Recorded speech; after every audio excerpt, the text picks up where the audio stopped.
चलें जी, good to see you all live, मतलब I am not saying alive, I am saying live. Happy new year, एकदम ठीक ठाक, अल्लाह का करम। तो सबसे पहले मतलब ये क्लास शुरू करने से पहले पहले साल की पहली क्लास, मतलब नए साल की पहली क्लास, और तुम सबके लिए दिल से दुआएं कि अगली बार यही सारे चेहरे मुझे कहें कि सर आप हमें लाइव पढ़ाएं CFAP 6 में, सही ना? यानी हम यही रिवायत वहाँ पे भी कायम करें इंशाल्लाह, हम वो रिकॉर्डिंग वाले ज़ुमरे से बाहर आ जाएं इंशाल्लाह इंशाल्लाह। चलें सर, हम आगे कुछ और प्रोसीजर्स देख लेते हैं। आपको याद होगा पीपीई के अंदर हमने बेसिक पीपीई को कवर किया, यू नो द फैक्ट। उस बेसिक पीपीई के बाद हमने देखा अगर कोई इम्पेयरमेंट इंडिकेटर हुए तो उस पर आपने क्या काम करना है, वो हमने देख लिया। आज हम देख लेते हैं कि अगर किसी कंपनी को मस्ती है कि वो अपने प्रॉपर्टी प्लांट एंड इक्विपमेंट को फेयर वैल्यू पर रखना चाहती है तो क्या मना है? जल्दी बताओ, क्या मना है? पीपी फेयर वैल्यू मॉडल पे नहीं हो सकता। तो हमें उसको वेरीफाई करने के लिए क्या इकदाम करने, क्या प्रोसीजर परफॉर्म करने हैं, that we need to discuss in this class. सही जी, वो आज हमें सीखना है। अच्छा, अब मुझे एक बात बताएं, अगर हम बेसिक सा रिवीजन करें अपने IS 16 का, ताकि आपको प्रोसीजर्स अच्छे से समझ आ जाए, अच्छे से समझ आ जाए। सही जी, अब मुझे एक बात बताएं जल्दी से, बिल्कुल सुनिएगा। अब मुझे एक बात बताएं जल्दी से। अब हमने कहा कि सर हम यहाँ पे देखें तो आपके पास आपकी बैलेंस शीट में प्रॉपर्टी प्लांट एंड इक्विपमेंट आ रहा होता है। ऐसा ही है, यहाँ पे एक XYZ अमाउंट आ रही होती है। फिर आपको एक बात बखूबी पता होती है कि यहाँ पे इक्विटी के अंदर आपके पास मेरे बच्चों रीवैल्यूएशन सरप्लस आ रहा होता है। ऐसा ही है। क्या ये रिटेन अर्निंग से हटके होता है? मेरा सवाल आपसे ये है, क्या ये रिटेन अर्निंग से हटके होता है?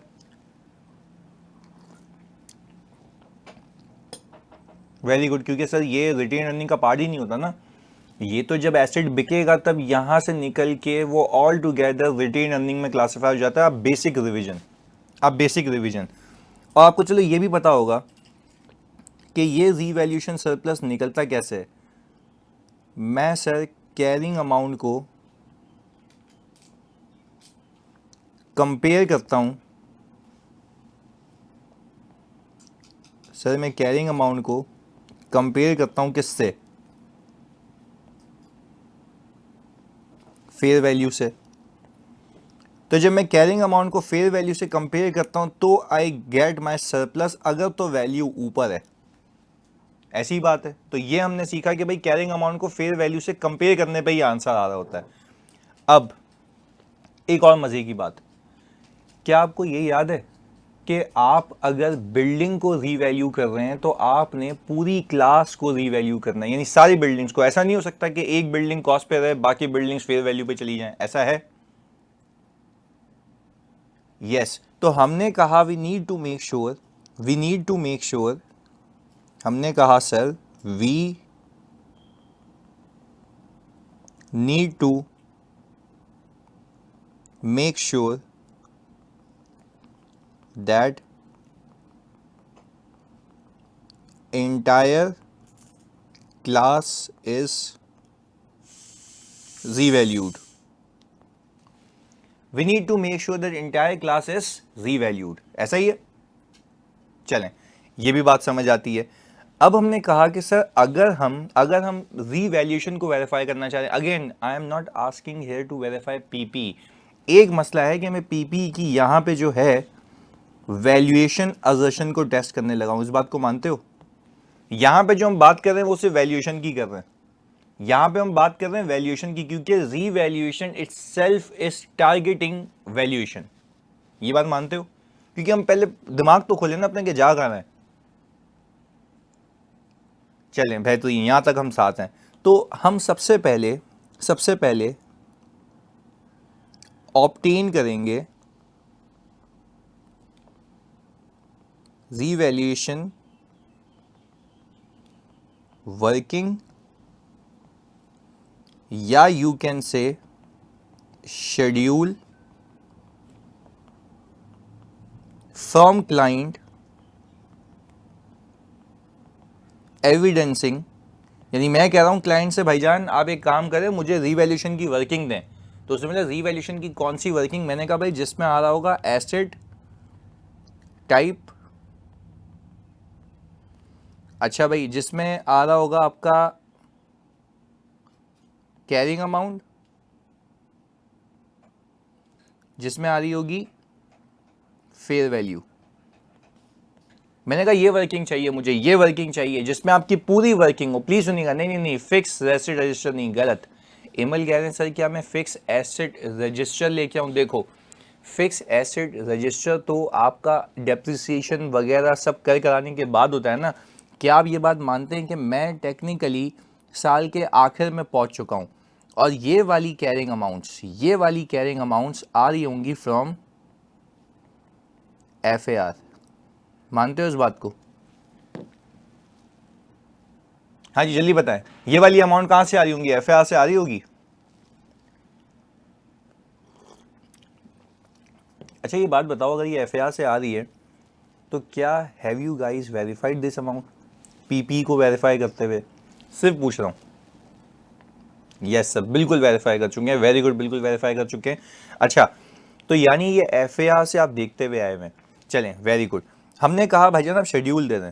अच्छा क्या मैं इस शेड्यूल की एक्यूरेसी के लिए क्या मैं इस कैरिंग अमाउंट को ट्रेस कर सकता हूं? कहां से ट्रेस कर सकता हूं? FAR से, ऐसा है? बिल्कुल FAR से ट्रेस कर सकता हूं। अच्छा क्या ऐसा हो सकता है कि मैं इसको रिकैलकुलेट कर लूं? कोई मुसीबत वाली बात नहीं है, रिकैलकुलेट भी कर सकता हूं।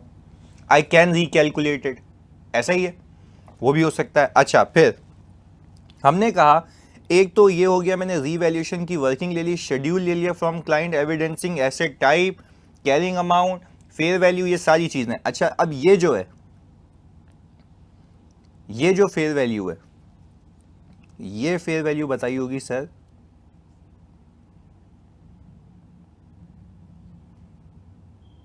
मैनेजमेंट एक्सपर्ट ने।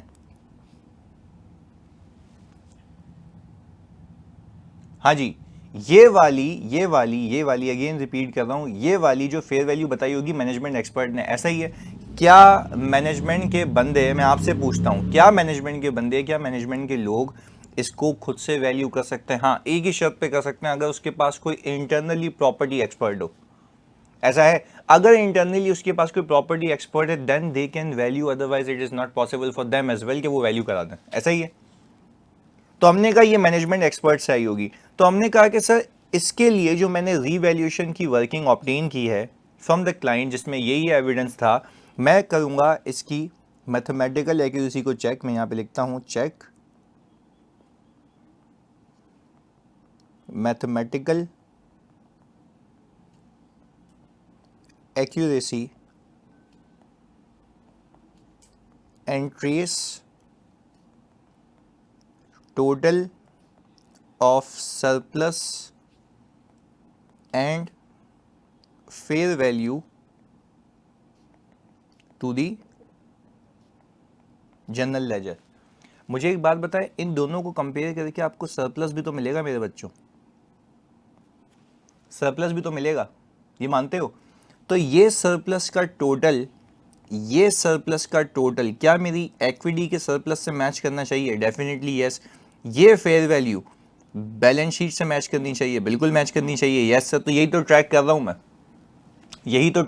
मैं, कि जो मेरे पास शेड्यूल है क्या वो कंप्लीट है या नहीं। मैं आपको एक एग्जांपल देता हूं। अभी मैं यहाँ पे क्लाइंट पे आया हूं और वो चाह रहे हैं कि वो अपने पीपी को रीवैल्यू करें, यानी this is going to happen for the first time in life. तो क्या पहले कोई रीवैल्यूएशन हुई भी होगी? जल्दी बताओ, पहले कोई रीवैल्यूएशन हुई भी होगी? नहीं। अच्छा वो लोग जो है ना अपने बहुत सारे इक्विपमेंट्स को फेयर वैल्यू पे लेके जाना चाह रहे हैं। मैं फिर रिपीट कर रहा हूं, वो अपने बहुत सारे इक्विपमेंट्स को फेयर वैल्यू पे लेके जाना चाह रहे हैं। अच्छा पहली बात सुनिएगा, होल्ड ऑन, यहाँ पे एक दो तीन चीज़ें मुझे सिखानी है आपको एडिशनली।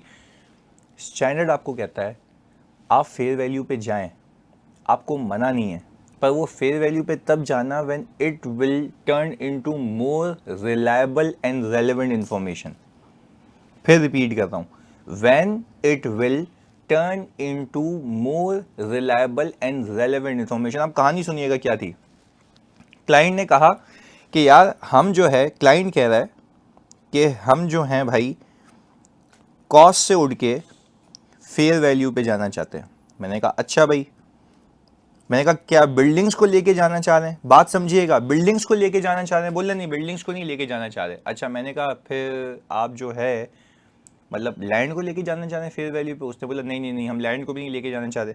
तो मैंने कहा भाई फेयर वैल्यू पे किसको लेके जा रहे हैं? उन्होंने क्या बोला जल्दी बताओ? इक्विपमेंट्स को,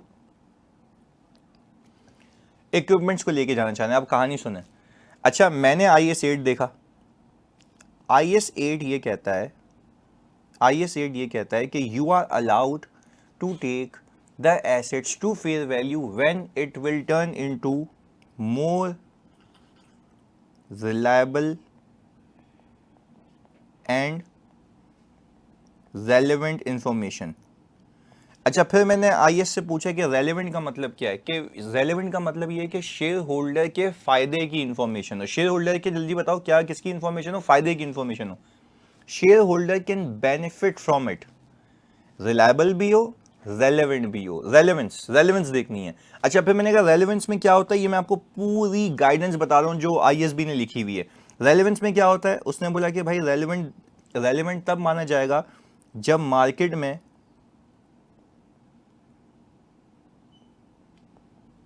बाकी लोगों की यही प्रैक्टिस हो। बात समझ आ रही है भाई? रेलेवेंट कब माना जाएगा? भाई रेलेवेंट तब माना जाएगा जब मार्केट में जो लोग बैठे हुए हैं बाकी ऐसी कंपनीज है, क्या वो ये प्रैक्टिस अडॉप्ट करके बैठी हुई है या नहीं बैठी हुई है। अच्छा क्या IS, रेलेवेंट IS गुंजाइश देता है?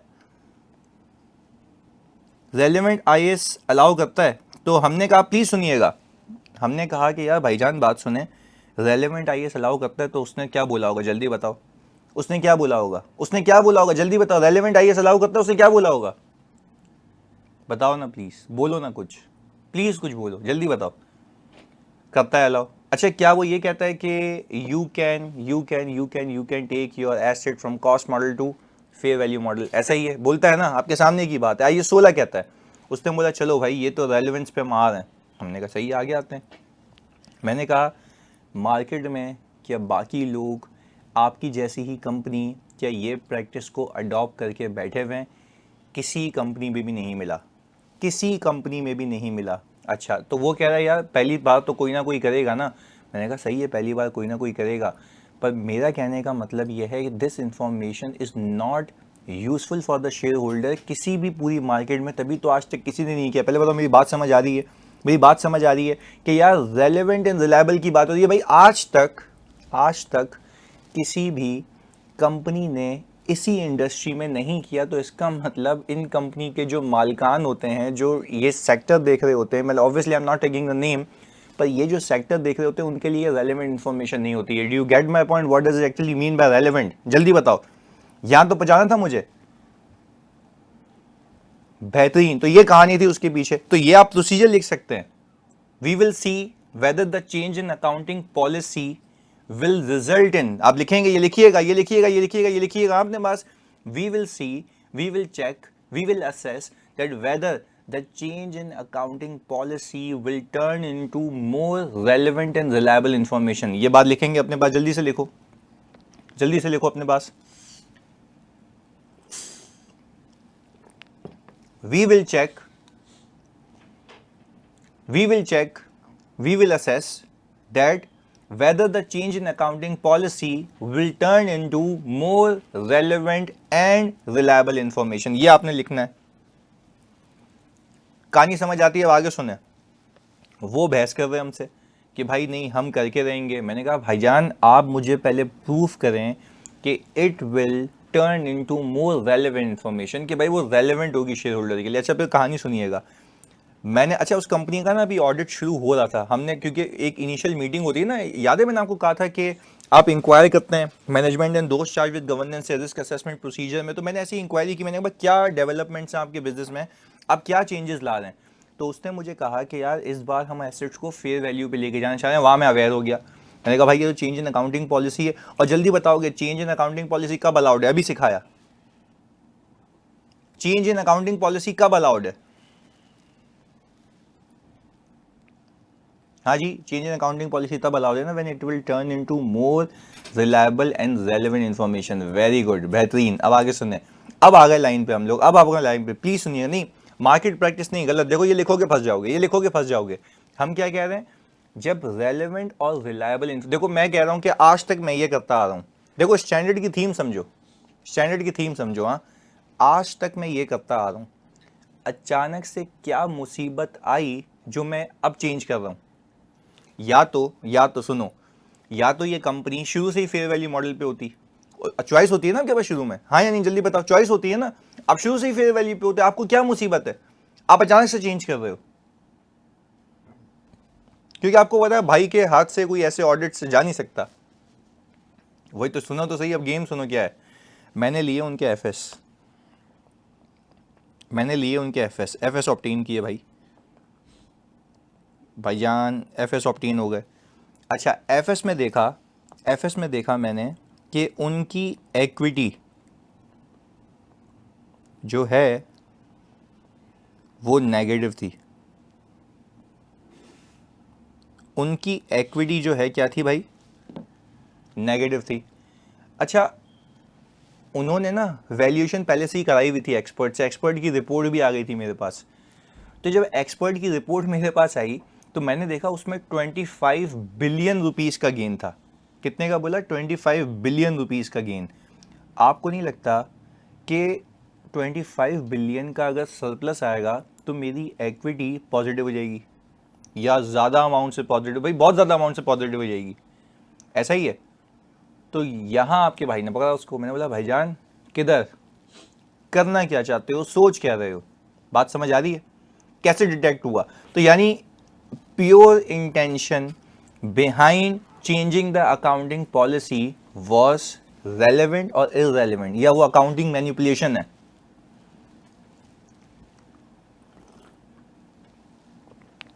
अकाउंटिंग मैनिपुलेशन है, बात समझ आती है, मतलब that's what I was trying to tell you. हाँ मतलब अगर किसी और ने इंडस्ट्री की रिवैल्यूएशन नहीं किया मतलब उसका बेनिफिट नहीं होगा इससे, नहीं नहीं नहीं, गलत गलत, चसी क्या बातें कर रहा है नींद में। मैं ये कह रहा हूँ कि अगर इंडस्ट्री में बाकी कोई भी बंदा शुरू से ही रिवैल्यूएशन मॉडल पे होता तो हम ये कहते हैं कि यार मार्केट प्रैक्टिस है कि लोग इसको इस तरीके से देखते हैं, इन एसेट्स की वैल्यू को देखना चाहते हैं, रेलेवेंट है लोगों के लिए। पर आज तक जब शेयर होल्डर ने इसकी डिमांड नहीं की तो बीइंग अ मैनेजमेंट आपको क्या मस्ती है, आपको पता है होगा क्या, अगर ये रिवैल्यूएशन में अलाउ कर देते ना शेयर होल्डर का कभी फोकस ही नहीं आता। पता है शेयर होल्डर अब क्या कहेगा, इक्विटी नेगेटिव जाएगी ना, शेयर होल्डर बोलेगा भाईजान तुम्हारे बाप के पैसे हैं, कैपिटल लगाया वो भी खत्म, रिटेन अर्निंग नेगेटिव, तभी तो कैपिटल खत्म हो गया, जीरो हो गया ना। बात समझ आ रही है भाई, रिटेन अर्निंग नेगेटिव होती गई ना तो जो लगाए हुए पैसे हैं वो भी डूब गए, यानी कंपनी पे उधार आता जा रहा है भाई, जो पैसे लगाए हुए हैं वो तो गए ना।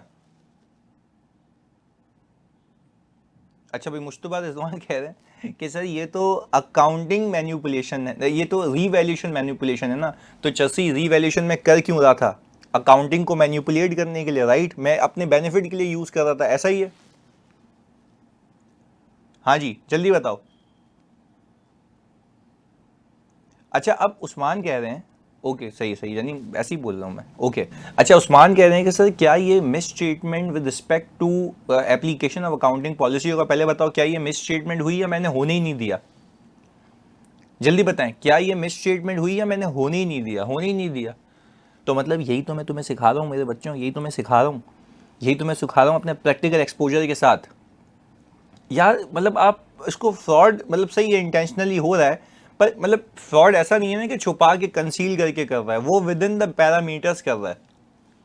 पहले बताओ बात समझ रहे हो, जैसे सलमान कह रहे हैं ना सर ये फ्रॉड तो नहीं है, मैं आपसे पूछता हूँ कि do you guys consider this as a fraud, या बता के कर रहा है, बता के कर रहा है ना। तो हाँ, अब बता के कर रहा है मतलब वो तो यही बात है ना कि भाई मैं मतलब डाका डालने जा रहा हूँ, देख लो सही डाल रहा हूँ नहीं डाल रहा डाका, तो आपने उसको अकॉर्डिंगली देखना है। बात समझ आती है? मीन्स अगर किसी और ने ऑप्टेन नहीं किया तो mean it is not relevant for the benefit of the share holders. देखो मैंने, हाँ अब देखो मैंने आपको क्या कहानी सिखाई, एमल अगर ये कोई भी कंपनी ऐसी होती, चलो यही कंपनी होती, क्या यही कंपनी शुरू से फेयर वैल्यू मॉडल पे जा सकती है शुरू से? अगर पहली बार एसेट्स लेके आई है, बिल्कुल जा सकती है। तो फिर उसका मकसद होता ना, उसका मकसद होता कि यूजर ऑफ फाइनेंशियल स्टेटमेंट्स इस इंफॉर्मेशन को परसीव ही फेयर वैल्यू पे करना चाहते हैं। ऐसा ही है। वो पूछा सर आप इस्लामाबाद में किस कंपनी का ऑडिट कर रहे हैं, चलिए अगर बता दूंगा तुम लोग खुद गैस कर लोगे कि मैं किस कंपनी की बात कर रहा हूँ। तो अगेन मतलब हम नहीं कर रहे ना ये बातें, सही है। ओके सर, रीवैल्यूएशन हमेशा कोई भी एंटिटी ईयर एंड पे या शुरू में करती हैं? हाँ मतलब यूजुअली यही होता है कि शुरू या एंड में, बीच में करके कौन बेवकूफ़ है फिर इंक्रीमेंटल डेप्रिसिएशन निकालेगा। हाँ कर भी सकती हैं, मना नहीं है। यस, इन एडवर्टेंट डिस्क्लोजर नहीं होना चाहिए। सर आपकी कंपनी का ऑडिट, अच्छा भाई ओके हो गया जी। जैसे हाँ ये बात हुई ना, देखो भाई कॉन्फिडेंशियलिटी का ख्याल रख रहा है। अच्छा मैंने ये इन्फॉर्मेशन एज अ बिजनेस और प्रोफेशनल रिलेशनशिप लिए ना, राइट? यस सर, मतलब अकाउंटिंग मैन्युपुलेशन के लिए रीवैल्यूएशन अलाउ नहीं किया, बिल्कुल। देखो वो आपको क्या कहता है, वो स्टैंडर्ड बनाया इस थीम पे है ना कि अकाउंटिंग पॉलिसी का चेंज करना आपको एक सहूलत दी गई है, रेदर देन कि उस सहूलत को आप अपने बेनिफिट के लिए गलती यूज करें, मतलब गलत यूज करें। शुक्रिया जी मुश्तबा, पहले बताओ बात समझ आ रही है?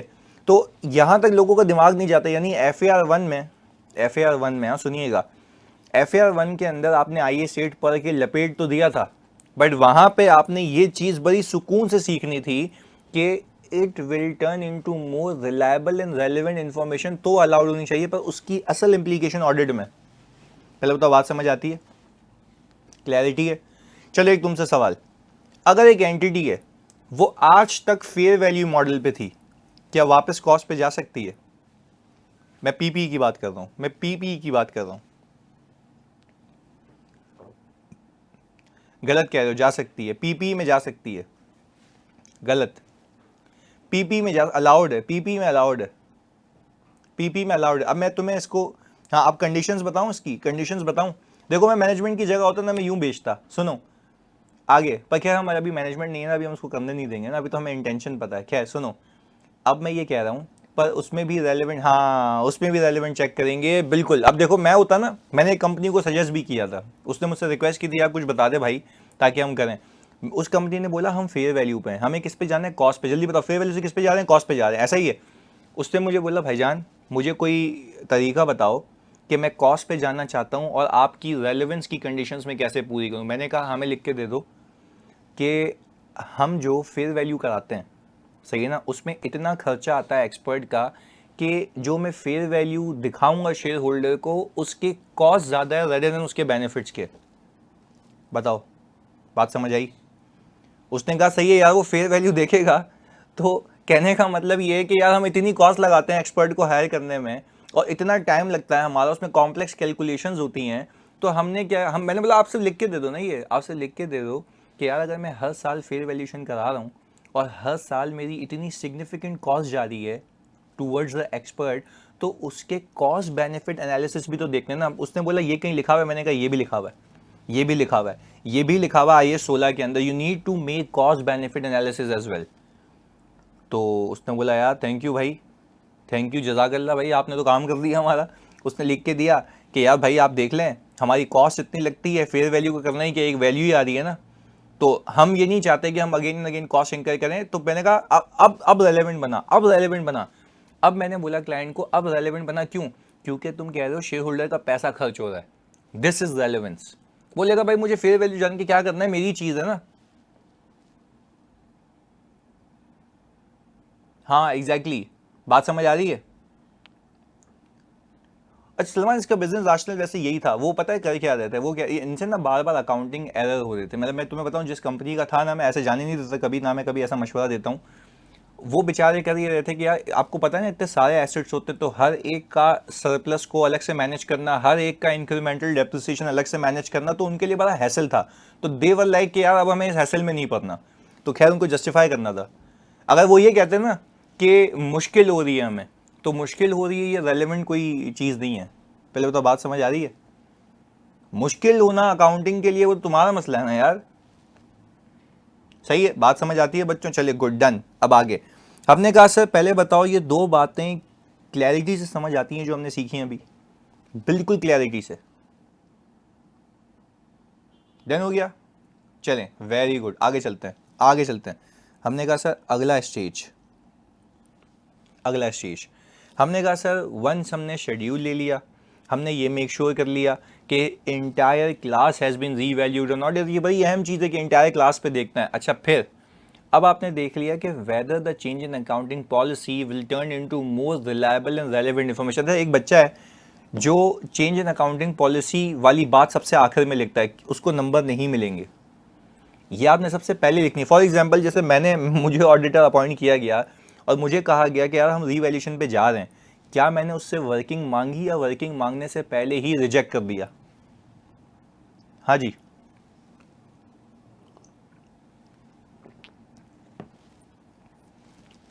सर मैंने वर्किंग मांगने से पहले, तो आगे प्रोसीजर ही नहीं होंगे, आगे प्रोसीजर ही नहीं। तो दैट मीन्स कि you need to write this procedure at step 1। बात समझ आती है? स्टेप 1 पे लगाना तुम्हें। क्लैरिटी है? तो again we are aligned with it. Okay चलें, फिर हमने कहा भाईजान ये हो गया डन। अब आते तीसरे पे। हमने कहा मैथमेटिकल एक्यूरेसी चेक हो गई, ये हो गई। फिर हम करेंगे obtain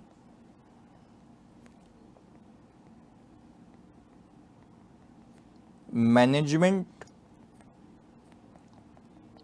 expert report and inspect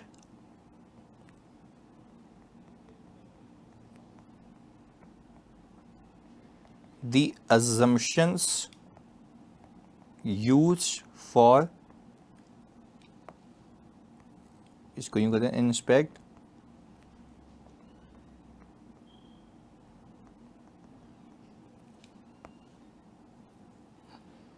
reasonableness of the assumption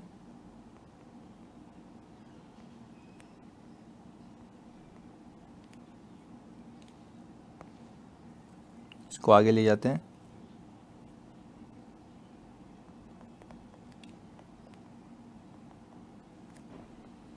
दूसरा मैच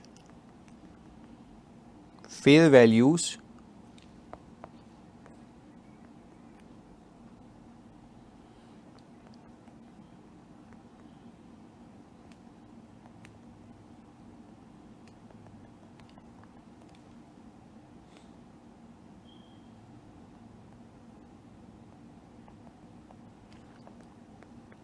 अच्छा देखो दो चीज़ें की मैंने, हाँ बच्चों दो चीज़ें की प्लीज़।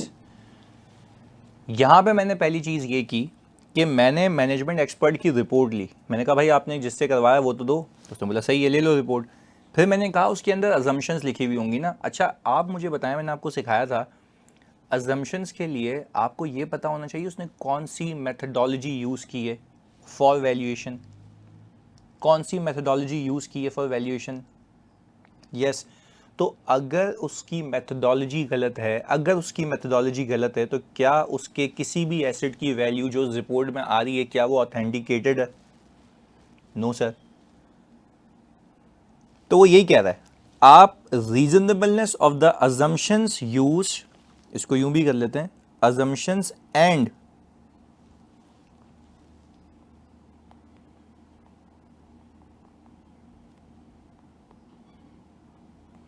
मेथडोलॉजी यूज, हमने दोनों लिख दिया कि अजम्पशंस भी देखेंगे मेथडोलॉजी भी देखेंगे। अजम्पशंस मतलब भाई एक मेथडोलॉजी उसने बना ली और फिर उसके अंदर अजम्पशंस होंगी ना कि लेट से कोई मुझे बताया कि मैंने एक्सपर्ट में दो चीज़ें सिखाई थी आपको, एक वैल्यू इन यूज मेथड सिखाया था फेयर वैल्यू निकालने के लिए, एक और चीज़ थी हाँ जी, एक और चीज थी सर, रिप्लेसमेंट कॉस्ट मेथड। मुझे पता है चौथियों जिस तरह तुम नहीं लिख रहे ना वो तुम सब भूल गए हो। Replacement cost method, replacement cost method पता है क्या होता है? रिप्लेसमेंट कॉस्ट ये होता है कि आज उस चीज़ की कीमत देखो, सही है, और उसमें से वियर एंड टीयर की चीज़ें माइनस कर दो, तो आपको रिप्लेसमेंट कॉस्ट मिल जाती है कि हाँ यार अगर ये डेप्रिशिएट हो के यहाँ तक पहुँचता तो कितनी वैल्यू होती। और फिर एक तरीका ये होता है कि सही है, एक फॉर एग्जांपल अगर इक्विपमेंट्स है या लोहा है तो वो लोहा जो है वो कितना वेट रखता है और पर केजी उसके कितने पैसे मिलते हैं। तो ये भी एक मेथोडोलॉजी है ना देखने के लिए कि भाई क्या ये। अच्छा, फिर हम ये देखते हैं कि फेयर वैल्यू ना यूज़र स्पेसिफिक होती है, क्योंकि ये मैं आपकी जाहिर सी बात है आपको इस तरीके से पढ़ाया नहीं जाता या आपको पता नहीं होता, तो इसलिए मैं डिटेलिंग कर रहा हूँ यहाँ पे। फेयर वैल्यू ना यूज़र स्पेसिफिक होती है। अच्छा, जो यूज़र के लिए रेलिवेंट इन्फॉर्मेशन है जिस पे हमने बहस की है ऊपर, तो कहने का मतलब ये है, समझने का मतलब ये है कि अगर वो बंदा, अच्छा तुम्हें एक और चीज़ सिखाता हूँ, चलो मेथोडोलॉजी पे। एक कंपनी है, एक कंपनी है, सही है जी, वो कह रही है कि मैं अपने इक्विपमेंट्स को रीवैल्यू कराती हूँ, एग्रीड, और उसकी वैल्यूएशन की मेथोडोलॉजी जो है एक्सपर्ट ने यूज़ की हुई है रिप्लेसमेंट कॉस्ट पे, रिप्लेसमेंट कॉस्ट। अच्छा, अब रिप्लेसमेंट कॉस्ट मेथड का मुसीबत यह है कि इसका मतलब यह है कि अगर आज आप बेचोगे तो उसको कितने पैसे मिलेंगे, इस बात को मानते हो? भाई रिप्लेसमेंट कॉस्ट का मतलब है ना, आज इसको रिप्लेस करूंगा तो कितने पैसे मिलेंगे, यही है ना। तो मेरा आपसे सवाल है, मैं तो मैनेजमेंट से, अच्छा आज तक जो ऑडिटर प्रीवियसली जाता है ना मैनेजमेंट के पास वो इतना डिटेल में नहीं घुसता। मैं यहाँ पे भी मस्ती करता हूँ, मैं बोलता हूँ भाई मुझे प्रूफ करो। तो मैंने मैनेजमेंट से पूछा, एक उस क्लाइंट की बात बता रहा हूँ जिसपे अलाउड था, उसने किया था, क्योंकि बाकी भी कर रहे थे, सही, आगे सुनिएगा। मैंने उसको कहा कि भाई आप इक्विपमेंट्स को वैल्यू कर रहे हैं? उसने बोला जी बिल्कुल कर रहे हैं। मैंने कहा मेथोडोलॉजी क्या यूज़ किया आपके एक्सपर्ट ने? उसने बोला रिपोर्ट में देख लो। मैंने कहा मैंने देखा है, मैं आपसे पूछ रहा हूँ। उसने बोला रिप्लेसमेंट कॉस्ट। मैंने कहा क्या आप कंपनी बंद कर रहे हैं, क्या आप इक्विपमेंट्स को बेच रहे हैं? उसने बोला नहीं। तो मैंने कहा ये वैल्यू रिलायबल नहीं है, ये रिलायबल नहीं है वैल्यू। हाँ जी, पहले बताओ बात समझ आती है? बात समझ आती है मैं क्या कह रहा हूँ? ये वैल्यू रिलायबल नहीं है। अच्छा, रिलायबल तब होगी ना जब मैं आज बेच रहा हूँ। क्या मैं इसको बेच के, मतलब मेरे लिए फेयर वैल्यू है ना, एक वैल्यू है, मैंने वैल्यू असर्टेन की। क्या वो वैल्यू जो मैं देख रहा हूं आज, क्या मैं वैल्यू जो देख रहा हूं आज, क्या वो नहीं चाहिए कि मैं अभी बेचूं या मैं यूज करूं? जल्दी बताएं। Yes exactly. एमल ने देखो कितना अच्छी बात बोली है, एमल ने कितनी अच्छी बात बोली है। एमल बोल रहे हैं कि सर ये वाली वैल्यू तो तब रेलिवेंट होती ना जब मैं एनआरवी बेसिस पे अकाउंट्स बना रहा होता। ऐसा है, ऐसा है, सही कह रहे हैं एमल, जल्दी बताओ, तब रेलिवेंट होती? अभी दस्ती बेचूंगा, यस तब रेलिवेंट होती। तो वैल्यूएशन के भी तरीके हैं, वैल्यूएशन के भी तरीके हैं, बात समझ आती है? वैल्यूएशन के भी तरीके हैं। खैर एनीवेज, अच्छा अब फिर सुनिएगा। उसने कहा रिप्लेसमेंट कॉस्ट मेथड यूज किया हुआ है XYZ। तो मुझे बताओ क्या हमें उस जो एक्सपर्ट है उसकी मेथोडोलॉजी जो उसने यूज की है और उसकी अजम्पशंस जो उसके अंदर आई हुई हैं दोनों को चेक करना है, असेस करना है? एक और बात बताऊं, एक और बात बताऊं, तुम एग्री करोगे। तुम उसकी मेथोडोलॉजी और अजम्पशंस को इसलिए चेक कर रहे हो ताकि तुम यही डेटा जो तुम्हारे एक्सपर्ट के पास जाएगा, if you are considering to appoint your expert, तो तुम उसको भी तो बताओगे ना। एग्रीमेंट नहीं करोगे, agreeing the terms of engagement, याद है? एग्री नहीं करोगे उससे, एंगेजमेंट एग्रीमेंट साइन नहीं करते। क्या तुम्हें उसकी फील्ड की नॉलेज लेनी होती है? क्या तुम्हें उसकी फील्ड की नॉलेज लेनी होती है? Very good. तो उसकी फील्ड की नॉलेज जब लेते हो तो इसलिए लेते हो ना कि उसका काम रिव्यू कर सको, उसको बता सको कि तुम्हें क्या काम करना है, तुम्हारी डेडलाइंस क्या होंगी, व्हाट्सोएवर। यस, तो यही तो वो चीज है। तुम उसको लिख के क्या दोगे कि भाई तू इस बेसिस पे तुम्हें, अच्छा मजे की बात हो जाए, तुमने इस एक्सपर्ट ने, अब तुम मुझे बताना सोच के लॉजिकली, इस एक्सपर्ट ने जो मैनेजमेंट का एक्सपर्ट है उसने एक मेथोडोलॉजी ली हुई है वैल्यूएशन की, तुम्हारे एक्सपर्ट ने अलग मेथोडोलॉजी पे काम कर लिया, तो क्या ये अलाउड है? अलाउड है? नहीं, ये तो कभी मैं, दोनों का आंसर सेम आएगा, दोनों का आंसर सेम आएगा। अब देखो, मैं आपको बताता हूं, मैं आपको बताता हूं, कहने का मतलब है आप याद करें, मैंने आपको एक्सपर्ट के चैप्टर में ये मेथोडोलॉजी वाली स्पेसिफिक बात बताई थी कि आपको मेथोडोलॉजी अंडरस्टैंड करनी पड़ेगी। मेथड्स यूज, मॉड्यूल्स यूज, याद है वो ये वाली वजह थी, वो ये थी यहां से निकल रही है वो। क्लैरिटी है, बेहतरीन। यानी अब आई होप मतलब आपको ये बात समझ आई है अब कि भाई ये क्या वहां चल रहा था, क्योंकि यार उसकी अगर उसको बताओगे नहीं कि कौन सी मेथोडोलॉजी यूज करनी है तो रेलेवेंट नहीं है ना। हाँ इंश्योरेंस के लेजर उसमें चेन लैडर मेथड बिल्कुल ऐसा ही है, हाँ बिल्कुल ऐसा ही है। सर मैं लिख नहीं रहा बट बुक से रीड कर रहा, साथ साथ उधर पॉइंट नंबर डिफरेंट है। तो यार पॉइंट नंबर डिफरेंट हो सकते हैं ना, पर अभी अभी तो हम लॉजिकली लेके चल रहे हैं ना सीक्वेंस में। ये वाली ये रहे मैंने लिखे हुए, ये रहे, ये सारे लिखे हुए मैंने, सही है, ये सारे लिखे हुए मैंने, सही है, ये रहे देख लो भाई, ये रहे ये रहे ये रहे लिखे हुए जानी, ये रहे, सही है। अच्छा खैर, अब फिर मैंने कहा दूसरा प्रोसीजर ये है मेरे बच्चों, दूसरा प्रोसीजर ये है कि मैंने उसकी मेथोडोलॉजी देख ली, मैंने उसकी असम्पशंस देख ली। इसके बाद मैंने कहा जो उसकी रिपोर्ट में फेयर वैल्यू आ रही है, क्या इस फेयर वैल्यू को इसके शेड्यूल से मैच करूं कि जिसमें शेड्यूल में जो ली हुई हैं, हाँ जी इसके शेड्यूल से मैच करूं, हाँ उसमें उसमें ये सब ओके गुड वेरी गुड, तो ये मैच हो गया। अच्छा क्या मुझे बताओ, क्या मुझे बताओ, सोच के बताना जवाब, क्या तुम्हें इस पे एविडेंस मिल गया, इस पे एविडेंस मिल गया, इस पे एविडेंस मिल गया, हाँ जी एविडेंस मिला इस पे। अच्छा अब आपको मैं ना ईवाई की मेथडोलॉजी सिखाता हूँ। ईवाई की मेथडोलॉजी में हम ये कह रहे हैं yes we have got the evidence, बस this is you can say some evidence, सम कुछ एविडेंस मिला है, क्योंकि ये मैनेजमेंट का एक्सपर्ट है। नहीं यही बात समझ, यस। अच्छा तीन तरीके के आपके एविडेंसेस होते हैं, मैं ना कि थ्योरेटिकल पार्ट साथ साथ करा रहा होता हूँ ना, सही ना। एक होता है सम, एक होता है कोरोबोरेटिव, दूसरा होता है परसुएसिव।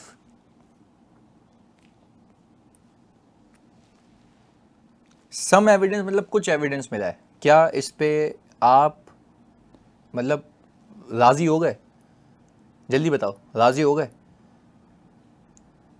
अच्छा राजी होना, राजी होना परसुएसिव है कि आप एग्री हो गए कि सही सही कह रहा है, मैं परसुएड हो गया, मैं रजामंद हूं इस बात से कि सही है, एविडेंस मिल गया। अच्छा अब तो पहले बताओ, अभी तो मुझे ये वाला एविडेंस मिला है राइट, सम एविडेंस,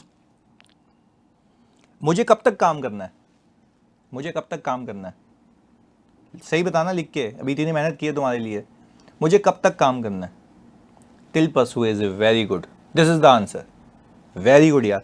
जब तक तुम तसल्ली बख्श नहीं हो जाओ, तुम्हें तसल्ली नहीं हो जाए, तुम परसुएड नहीं हो जाओ, तब तक काम करना है। अच्छा फिर अब एक अंग्रेजी की बात निकाली है तो फिर क्लैरिटी भी ले आते हैं ना। कोलैबोरेटिव क्या होता है, सुनते हैं, कोलैबोरेटिव क्या होता है। कोलैबोरेटिव का मतलब होता है किसी दूसरी सोर्स से वेरीफाई हो जाए, किसी दूसरी सोर्स से वेरीफाई, जो कोलैबोरेट करना, अदर सोर्स। अब सुनिएगा, मैं आपको सिर्फ एग्जांपल दे रहा हूँ एक, हाँ प्लीज फोकस होकर सुनिएगा इधर समझ के। ऑल्टरनेटिव ना ना ना गलत गलत गलत गलत गलत गलत, सुनिएगा आगे सुनते हैं फोकस के साथ। सिर्फ इससे ऑफ द टॉपिक जा रहा हूँ इससे, हाँ समझ के। मैंने कहा आपकी एक सेल्स की फिगर आ रही होती है एफएस में, ऐसा है, सेल्स की फिगर आ रही होती है, yes that would help in double checking, बिल्कुल सेल्स की फिगर आ रही होती है एफएस में। अच्छा आप जो है सेल्स चेक्स रिटर्न भी भरते हैं, ऐसा है, सेल्स टैक्स रिटर्न, उसमें टैक्स की अमाउंट आ रही होती है। अच्छा अगर मैं कहूँ सिंपल है, सिंपल है, मैं इसको 17% से अगर मैं अज्यूम करूँ, ग्रॉसअप करूँ सेल्स टैक्स को, क्या सीधी सेल्स की अमाउंट आ सकती है। मतलब मैं सिर्फ कह रहा हूँ, कोरोबोरेट कर रहा हूँ कि यार अगर इस तरीके से देखूँ तो आ रहा है आंसर, बात समझ आती है। कोलैबोरेट करना, कोलैबोरेटिव एविडेंस, दूसरे सोर्स से देख रहा हूँ। और चीज़ें कहने का मतलब ये है कि आप अगर ये देख रहे हैं, सुनिएगा मेरी, देखो कोलैबोरेट कर रहा हूँ ना, दूसरे सोर्स से एविडेंस मिल रहा है, पर सही है, मिल रहा है, मुझे परसुएसिव की तरफ लेके जा रहा है, तो मैं कह रहा हूँ सही है यार, मेक सेंस, ऐसा ही है। अच्छा, फिर मैंने इसको ग्रॉसअप किया, ये मेरी बहुत टेक्निकल बातें हैं, तुम्हें काम आएंगी सारी। मैंने इसको ग्रॉसअप किया तो मेरा आंसर जो आया, प्लीज सुनिएगा फोकस के साथ, मेरा जो आंसर आया वो आया 2 बिलियन ग्रॉसअप करके, सही है, और सेल्स आ रही है 1.7 बिलियन। क्या ये मैच है? क्या ये मैच है? क्या ये मैच है? नहीं, मैच नहीं है, मैच नहीं है। अच्छा, पर ये मैंने कोलैबोरेट किया है, ये मैंने क्या किया है सर, ये मैंने किया है कोलैबोरेट, ये मैंने कोलैबोरेट किया है, सही है। आगे फिर मैंने इन्वेस्टिगेट करना शुरू किया कि ये फ़र्क क्यों आया। उसने बोला, प्लीज़ सुनिएगा, उसने बोला कि भाईजान ये जो, प्लीज़ सुनिएगा, इसको यूं करते हैं, इसको यूं करते हैं कि हम यहाँ पे करते हैं 17% को 1.7 बिलियन और इसको करते हैं 2 बिलियन। फिर मैंने ना इन्वेस्टिगेट करना शुरू किया, इंक्वायरी की, जो एनालिटिकल प्रोसीजर होता है ना, यही तो कर रहा हूँ मैं, एक्सपेक्टेड वैल्यू निकाल रहा हूँ। ये कौन सी वैल्यू निकाली है मैंने? ये कौन सी वैल्यू निकाली है मैंने? एक्सपेक्टेड वैल्यू, सुनिएगा, that differ from the expected value, right? Okay, मैंने अब इंक्वायर करना है, अब मैंने इंक्वायर करना है, इंक्वायरी की मैंने, तो मुझे उसने बोला भाईजान ये आप जो मैच कर रहे हैं, आपका आंसर 1.7 बिलियन इसलिए आ रहा है और वहाँ पे सेल इसलिए ज़्यादा आ रही है क्योंकि इसमें कुछ एग्जेम्प्ट सेल्स हैं, इसमें कुछ ज़ीरो रेटेड सेल्स हैं, तो जैसी बात है वो रिटर्न में नहीं आ रही होंगी, मानते हो? सही कह रहा हूँ, सही कह रहा हूँ, सही कह रहा हूँ। अच्छा, जब आपने ये डिफरेंस देखा, जब आपने ये डिफरेंस सेटल किया, क्या आप परसुएड हो गए? क्या आप परसुएड हो गए? क्या आप परसुएड हो गए? यस, दैट मीन्स कि you are going towards this thing. कहानी समझ आती है? मतलब इससे आसान नहीं कर सकता मैं ये। आगे सुने, बच्चे यहां पे भी बेवकूफ़ी करते हैं, जब मैं रिव्यू कर रहा होता हूँ, बच्चे बेवकूफ़ी ये करते हैं कि यार सही है, एग्जाम्ड है, ज़ीरो रेटेड है, आप फिर लॉ जाके रीड भी करें ना,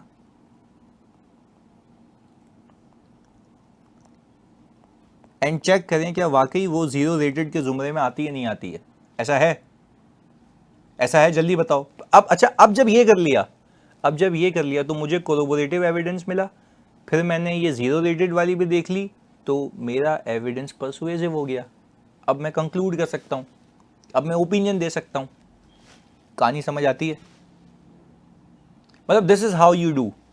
तो सम के बाद आपने कहा कि सही है, मैं कोलैबोरेटिव पे जाऊंगा कि दूसरी जगह से वेरीफाई हो जाए, और फिर अल्टीमेटली मुझे पहुंचना कहाँ है? परसुएसिव पे। I need to persuade myself this financial statements are free from material misstatement. Clarity है? चलें, वेरी गुड, आगे चलते हैं। अच्छा खैर, अब हमने किया ये, हाँ वेरी गुड, बिल्कुल। अब मुझे एक बात बताएं जल्दी से, मैंने किया ये कि मैंने एक्सपर्ट की रिपोर्ट से मैच कर लिया, बट एक चीज़, होल्ड ऑन, मुझे एक्सपर्ट की रिपोर्ट पे कितना रिलाय करना है, कितना रिलाय करना है, इसके लिए मुझे उस एक्सपर्ट की इंडिपेंडेंस देखनी पड़ेगी, उस एक्सपर्ट की, कि क्या उसका कोई भी ऐसा, देखो मैं मैनेजमेंट एक्सपर्ट की बात कर रहा हूँ, मैं उसकी इंडिपेंडेंस को भी इवेल्युएट करता हूँ कि वो कितना इंडिपेंडेंट है, क्या वो, अच्छा अगर वो कंपनी का इंटरनल एम्प्लॉई है, सही है ना, अगर वो कंपनी का इंटरनल एम्प्लॉई है तो क्या वो इंडिपेंडेंट होगा?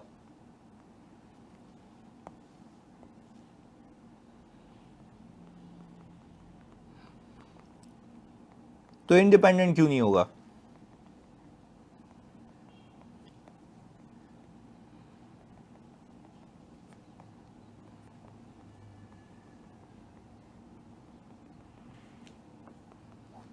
हाँ जी, सेल्फ इंटरेस्ट होगा, वेरी गुड, नमक खा रहा है कंपनी का, बिल्कुल ऐसा ही है। Assess competence, capability and objectivity of the management's expert, ये हो गया जी, क्लियर है? ओके जी, ये हो गया। अब हमने कहा पांचवी चीज़, अब ये तो हमने उसका हिसाब किताब देख लिया, हमने मैचिंग कर ली। अच्छा आप मुझे एक बात बताओ, होल्ड ऑन यहाँ पे, हमने जब ये पूरी मैचिंग कर ली, सही है जी, पूरा डेटा हमारा टैली हो गया, ये हो गया, मतलब उसकी रिपोर्ट के हिसाब से वो फिगर्स हैं, उसकी रिपोर्ट के हिसाब से वो फिगर्स हैं, क्या हम उसकी बताई गई फेयर वैल्यूज़ को किसी प्रिविलेंट मार्केट ट्रांजैक्शन से मैच कर सकते हैं?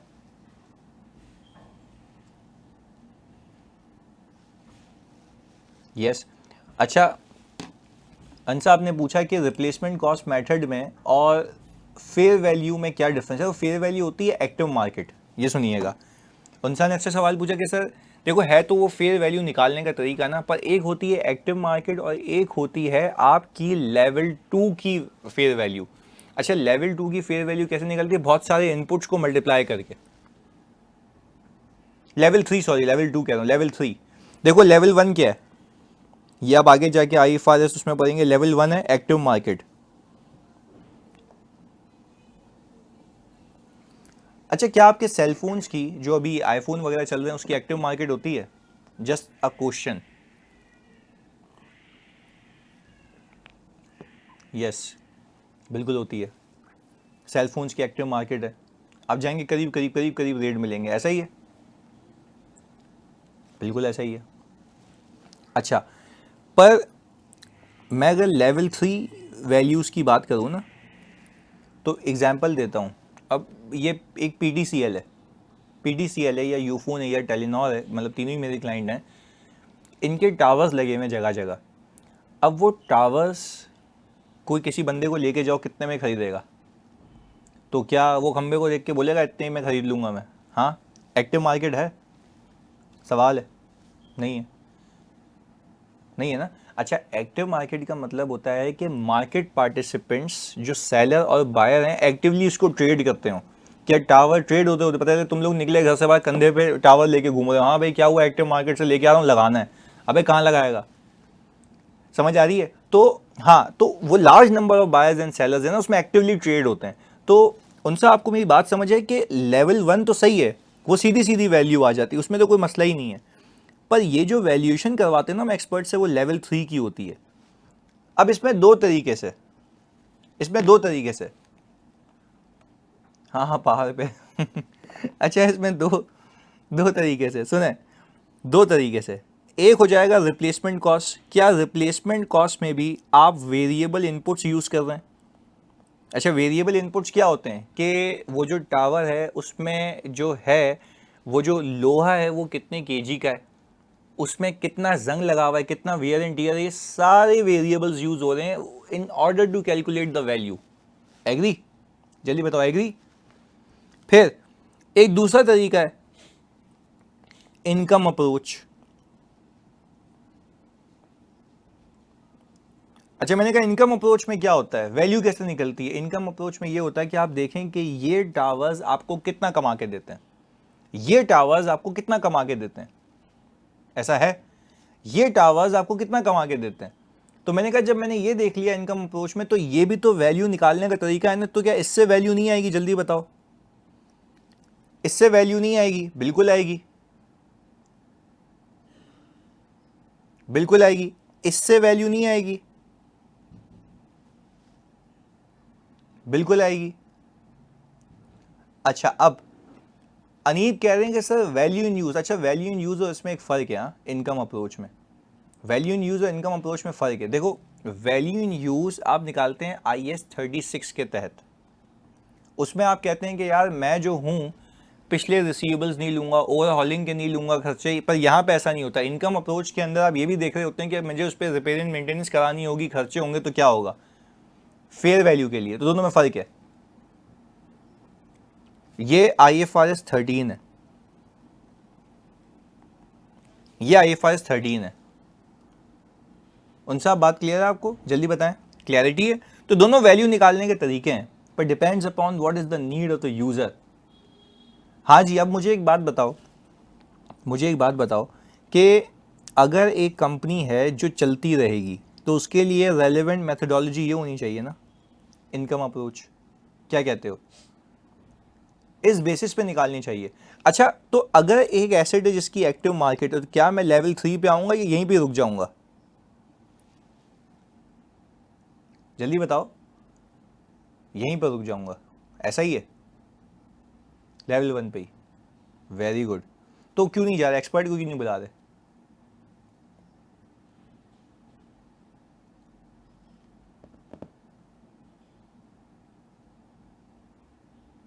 नहीं, एक्टिव मार्केट है ना, बिल्कुल ऐसा ही, तो जाने की जरूरत ही नहीं है, सबको पता है इतने का बिक रहा है। Very good. अच्छा सर, फिर टावर्स की हम वैल्यू इन यूज़ ही निकालेंगे? नहीं नहीं नहीं, देखो देखो उनसे, ये वैल्यू इन यूज़ नहीं, मैंने अगेन कहा वैल्यू इन यूज़ में आपकी कुछ अजम्पशंस होती है ना, कि आप उस पर एक्सपेंडिचर मज़ीद नहीं करेंगे, उसको सही करने के लिए उसको एज एस व्हेन कंडीशन में देखा जाता है, ऐसा है, उसको एज एस व्हेन कंडीशन में देखा जाता है ना, कि बस इस हालत में ये कितने कमा के देगा। तो हम यहां पे भी सॉर्ट ऑफ कह सकते हो कि वो उसके करीब करीब की वैल्यू आती है। बात समझ आती है? वो सॉर्ट ऑफ उसके करीब करीब की वैल्यू आती है, पर this is the most reliable measure. Clear answer?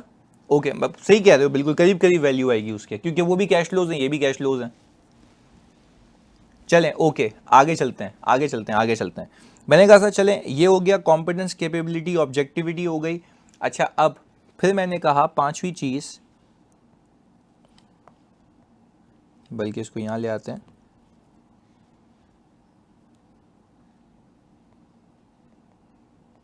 Match fair value of assets with recently conducted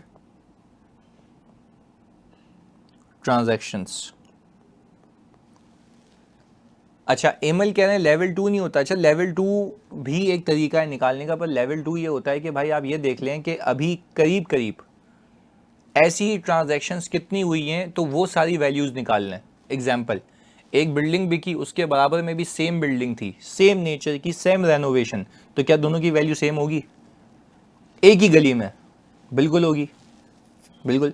तो अब कहने का मतलब ये है कि जब आप इतने सारे एसेट्स रीवैल्यू करवा रहे होते हो, तो उसके अंदर लोकेशंस अलग होती हैं, उसकी वेयर एंड टियर अलग होती है, तो फिर ये पॉसिबल नहीं होता। Again you have an option. ये तब होता है जब एक आध बिल्डिंग को कर रहे होते हो, तो आप कहते हो कि यार सही है, एक ही बिल्डिंग है, फेयर वैल्यू पे लेके जा रहा है, बराबर में भी इतने की बिकी है, तो ये भी इसकी वैल्यू होगी। समझ आती है? मुस्तफा कह रहे हैं सर हम प्री डिसास्टर ऑडिटर के वर्किंग पेपर भी ले सकते हैं। चस्सी, उसका क्या काम है यहाँ पे? उसका क्या काम है यहाँ पे? तुम गए प्री डिसास्टर ऑडिटर के बाद, बोलो भाई मुझे वैल्यू चेक करनी, बोले था क्या चेक करने आया भाई, क्या देखना चाह रहा है? यस, बिल्कुल ऐसा ही है। क्या हो गया मुस्तफा, मतलब सुल्फी रात को क्या मतलब? न्यू ईयर था मुझे पता है, पर कौन सी लगाई है? हाँ भाई, उतरी नहीं है क्या अब तक?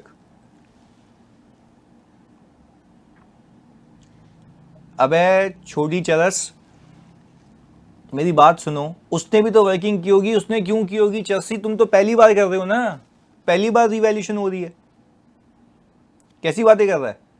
वो क्यों करेगा?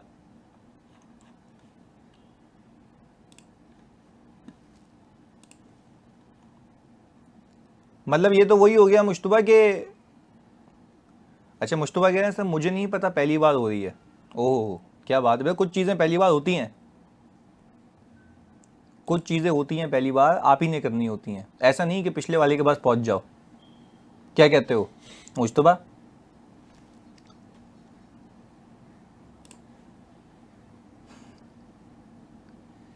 हाँ ऐसा ही है ना, बिल्कुल। तो आपने ज़रा ख्याल रखना है, मोहतात रहना है, कि कुछ चीज़ें आपने खुद करनी होंगी। सर आप मल्टीनेट टावर कंपनी का ऑडिट कर रहे हैं? नहीं नहीं, मल्टीनेट नहीं, मल्टीनेट बहुत पहले किया करता था मैं, अभी नहीं। वो जब मैं ग्रैंड थॉर्टन में था तब करता था, अभी तो नहीं। ओके जी, चलें, मैं पेपर की बात कर रहा हूँ कि इसको पेपर खुद देना चाहिए, कोई और इसके बिहाफ पे पेपर देने नहीं जाएगा, अनलेस अदरवाइज पास भी वही होगा, रिजल्ट भी उसका ही आएगा। मतलब hope you got my point. चलें, खैर आगे चलते हैं। चलें जी, ओके। अब मुझे बताएं, ये फेयर वैल्यू हो गई, अब आप क्या अपना एक्सपर्ट ला सकते हैं? जल्दी बताओ। अब आप क्या अपना एक्सपर्ट ला सकते हैं? कश्यप कह रही है it seems that they all are drug addicted. हाँ, एक नंबर के सुल्फी नशे ही हैं सारे, ये एकदम बिल्कुल ऐसा ही है। मतलब इसमें से तो मैं बता रहा हूँ ना, आधे तो लेटे हुए होंगे अभी तक, लेटे लेटे क्लास ले रहे हैं बस। चलें खैर एनीवेज ये सही है। मुस्तफ़ा कह रहे हैं यस सर, बिल्कुल। और ये मुस्तफ़ा लेटे हुए हैं, इनके साथ चौकीदार भी लेटा हुआ है इलाके का। वो मेरे ख्याल से पानी का टंका खोलने आया था, ये भी बैठ गए।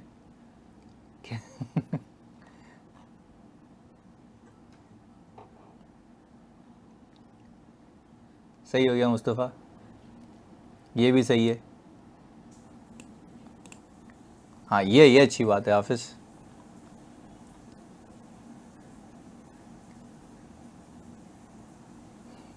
मुस्तफ़ा कह रहे हैं मुस्तफ़ा कह रहे हैं मेरी बिल्ली लेटी हुई है, तो भाईजान वो बिल्ली है, ख्याल करना। मुस्तफ़ा क्या हो गया भाई?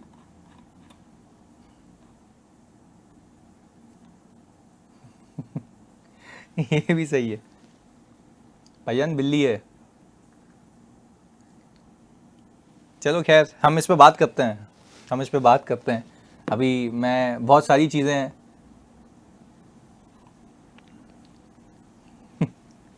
ये ये इसके यहाँ जमील खुसरा होता है, ये उसको बिल्ली कहता है।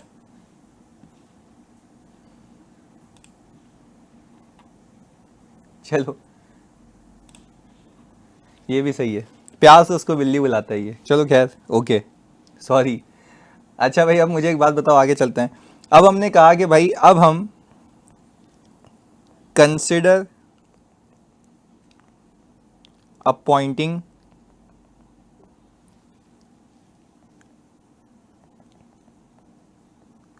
Auditors expert. हाँ जी, अब हम कह रहे हैं कि भाई कंसिडर अपॉइंटिंग ऑडिटर्स एक्सपर्ट। अच्छा भाई, जब ऑडिटर एक्सपर्ट लगाएंगे तो क्या हम वही अपने आइजा 620 के सारे प्रोसीजर लिख सकते हैं? क्या कहते हैं? हम उसकी कॉम्पिटेंस, कैपेबिलिटी, ऑब्जेक्टिविटी चेक करेंगे। Very good. हम ये देखेंगे भाई, कॉम्पिटेंस, कैपेबिलिटी एंड ऑब्जेक्टिविटी को असेस करेंगे। अच्छा, कॉम्पिटेंस के लिए वो आप डिटेल भी लिख सकते हैं, पर जाहिर सी बात है, इतना लेंदी सवाल नहीं होगा तो हमने शॉर्टकट में लिखना होगा अगर सिर्फ प्रोसीजर्स आ रहे हैं। कॉम्पिटेंस में याद है ना, हम उससे मीटिंग कर सकते हैं, हम उसकी क्वालिफिकेशन देख सकते हैं, उसकी पब्लिश रिपोर्ट्स को देख सकते हैं कैपेबिलिटी को चेक करने के लिए। ऐसा है, उससे हम एग्रीमेंट करेंगे, उससे हम एग्रीमेंट करेंगे, हम मेक श्योर करेंगे that data provided to expert is same that of provided to management expert। क्या ये आपको देखना ज़रूरी है कि आपकी तरफ से, प्लीज़ सुनिएगा, आपकी तरफ से जो डेटा, मतलब मैनेजमेंट की तरफ से जो उसको डेटा जा रहा है, ये वही डेटा होना चाहिए जो उनके एक्सपर्ट को गया था? ऐसा है, डेटा की ऑथेंटिसिटी को चेक करना चाहिए, करना चाहिए। वेरी गुड, क्योंकि क्योंकि अगर उसने डेटा ही गलत दिया तो इनकम्प्लीट इंफॉर्मेशन आ जाएगी। यही बात है ना, इनकम्प्लीट इंफॉर्मेशन आ जाएगी। यस, तभी ही रिजल्ट के सेम होने के चांसेस, अदरवाइज तो पता नहीं वो किस डेटा पे काम कर रहा है, वो किस डेटा पे काम कर रहा है। एग्रीड। अच्छा, फिर अब मुझे एक बात बताएंगे आप, हमने ऑल टुगेदर, अगर मैं यहाँ पे सिखा पाऊँ आपको, हमने कैरिंग अमाउंट पे काम कर लिया, हमने एसेट टाइप इंश्योर कर ली, सारे के सारे एसेट्स हमने ये भी देख लिया रीवैल्यूएशन जायज़ है भी या नहीं है, हमने फेयर वैल्यू को वेरीफाई कर लिया अपने एक्सपर्ट के ज़रिए। क्या मैं अब जो फेयर वैल्यू मेरे एक्सपर्ट की है और उसके एक्सपर्ट की है, दोनों को मैच करूँ, दोनों को मैच करूँ? Compare the fair value of asset of your expert with that of the management expert।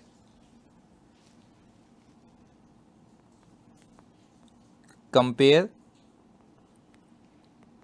fair value of asset determined by your expert, यानी योर की जगह हम लिखेंगे ऑडिटर्स एक्सपर्ट,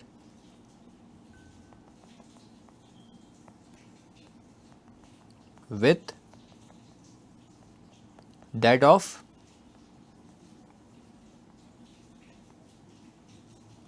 मैनेजमेंट एक्सपर्ट। हाँ भाई, इफ अगर डिफरेंसेस हैं तो क्या करेंगे, इंक्वायर मैनेजमेंट।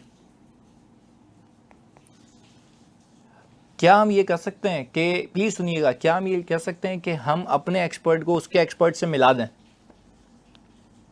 हो सके मीटिंग होगी ना, क्योंकि भाई ऐसी बात है, अजम्पशन तो वो दोनों एक्सपर्ट हैं, वो दोनों एक्सपर्ट हैं, तो वो दोनों डिस्कस करेंगे आपस में, यार मेरा इसमें नजरिया ये था, आपका नजरिया ये है, तो फिर किसी कंक्लूजन पे पहुंचेंगे। ऐसा ही है। तो हम कहेंगे सर अरेंज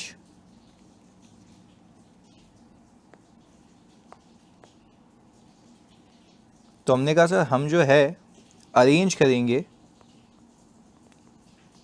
मीटिंग बिटवीन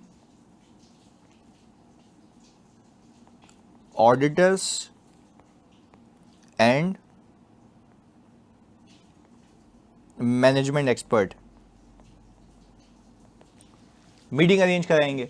अच्छा, मीटिंग अरेंज कराना इसलिए लाजमी है क्योंकि उसमें कॉन्फ्लिक्ट जो है वो रिजॉल्व हो जाएगा। अच्छा, अगर फिर भी सामने वाले नहीं मानते और हमारा एक्सपर्ट कह रहा है, तो इसमें लंबी हो सकती है कि भाई आप फिर करो क्या, चलो सही दूसरे एक्सपर्ट का ओपिनियन ले लेता हूँ। अगर दूसरे एक्सपर्ट ने भी हमारे वाले ही एक्सपर्ट का कंक्लूजन दिया, देन ये मिस स्टेटमेंट कहलाएगी। हाँ जी, क्या ये मिस स्टेटमेंट कहलाएगी? ऐसा ही है।